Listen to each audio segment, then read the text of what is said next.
Hi friends, ಎಲ್ರಿಗೂ ನಮಸ್ಕಾರ. ನೇತ್ರ ಕುಕ್ಕಿಂಗ್ ಮತ್ತು ಲಾಗ್ಸ್ ಚಾನಲ್ಗೆ ಸ್ವಾಗತ. ಇವತ್ತು ಖಾರ ಪೊಂಗಲ್ ಮಾಡೋದು ಹೇಗೆ ಅಂತ ನಾವು ನೋಡೋಣ. ಖಾರ ಪೊಂಗಲ್ಗೆ ಬೇಕಾದ ಸಾಮಗ್ರಿಗಳನ್ನು ನೋಡೋಣ ಬನ್ನಿ.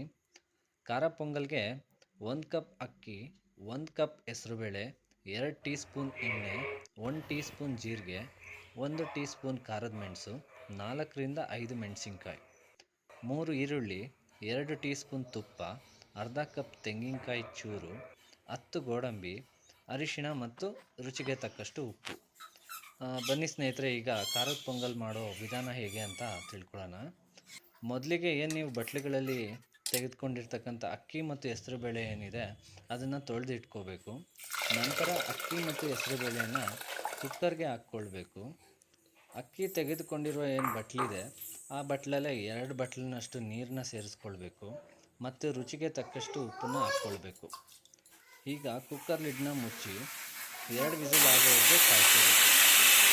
ಈಗ ಬಾಣಲಿನ ಸ್ಟವ್ ಮೇಲೆ ಇಟ್ಕೊಳ್ಳೋಣ. ಬಾಣಲಿ ಸ್ವಲ್ಪ ಕಾಯ್ದ ನಂತರ 2 ಟೀ ಸ್ಪೂನ್ನಷ್ಟು ಎಣ್ಣೆನ ಬಾಣಲಿಗೆ ಸೇರಿಸ್ಕೊಳ್ಬೇಕು. ಎಣ್ಣೆ ಕಾಯ್ದ ನಂತರ ಅದಕ್ಕೆ 1 ಟೀ ಸ್ಪೂನ್ ಜೀರಿಗೆ, 1 ಟೀ ಸ್ಪೂನ್ ಖಾರದ ಮೆಣಸು, ನಂತರ ಮೆಣಸಿನ್ಕಾಯಿ ಮತ್ತು ಈರುಳ್ಳಿನ ಹಾಕ್ಕೊಳ್ಳಿ. ಈರುಳ್ಳಿ ಗೋಲ್ಡನ್ ಕಲರ್ ಬರೋವರೆಗೂ ಅದನ್ನು ಫ್ರೈ ಮಾಡ್ಕೋಬೇಕು. ಈಗ ರುಚಿಗೆ ತಕ್ಕಷ್ಟು ಉಪ್ಪು ಮತ್ತು ಅರಿಶಿಣವನ್ನು ಸೇರಿಸ್ಕೊಳ್ಬೇಕು. ಇನ್ನೊಂದು ಸತಿ ಸ್ವಲ್ಪ ಮಿಕ್ಸ್ ಮಾಡ್ಕೊಳ್ಳಿ. ಈಗ ಬೆಂದಿರ್ತಕ್ಕಂಥ ಅಕ್ಕಿ ಮತ್ತು ಹೆಸರುಬೇಳೆ ಬಾಣಲಿಗೆ ಇದನ್ನು ಸೇರಿಸ್ಕೊಳ್ಬೇಕು. ನಂತರ ಇದನ್ನು ಕೂಡ ಚೆನ್ನಾಗಿ ಮಿಕ್ಸ್ ಮಾಡ್ಕೋಬೇಕು. ಈಗ ಇದನ್ನು ಸೈಡಿಗೆ ಎತ್ತಿಡಿ. ಈಗ ಬಾಣಲಿಗೆ ಸ್ವಲ್ಪ ತುಪ್ಪನ ಸೇರಿಸ್ಕೊಳ್ಳಿ. ತುಪ್ಪ ಸೇರಿಸ್ಕೊಂಡು 10 ಗೋಡಂಬಿಯನ್ನು ತೊಗೊಂಡಿದ್ವಿ, ಆ ಗೋಡಂಬಿನ ಚೆನ್ನಾಗಿ ಹುರ್ಕೋಬೇಕು.